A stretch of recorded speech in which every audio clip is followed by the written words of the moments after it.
நீதியை நிலைநாட்ட நம்ம ஆட்சியை அமைப்பீங்க தானே? உங்களை தான் கேட்கிறேன், நம்ம ஆட்சியை அமைப்பீங்க தானே? இந்த விஜய்க்கு ஒரு வாய்ப்பு கொடுப்பீங்க தானே? உண்மையிலே கொடுப்பீங்க தானே? இந்த விஜய நம்புறீங்க தானே? ஒவ்வொரு வீட்லயும் விசில் சத்தம் கேட்கும் தானே? அந்த விசில் சத்தம் ஒவ்வொரு பூத்திலையும் புயலா ஒலிக்கும் தானே? Thank you thank you thank you.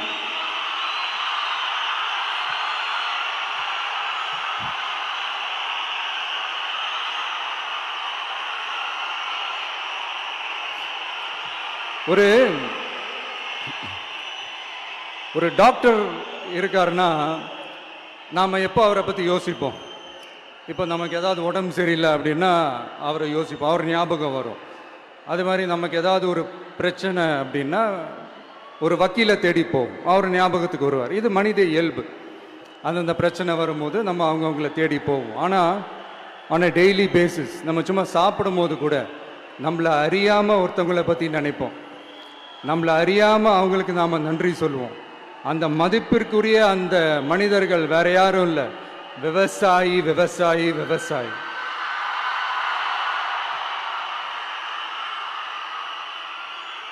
அவங்க பார்க்கறதுக்கு வேணா சாதாரணமா இருப்பாங்க, ஆனா அவங்க சாதாரணமான மனிதர்கள்லாம் கிடையாது. இந்த உலகத்தையும் மனிதர்களையும் படைச்சது கடவுள்னு சொல்லுவாங்க, ஆனா அந்த கடவுளுக்கே படையல் போடுற உயர்ந்த மனிதர்கள் தான் நம்ம விவசாயிகள்.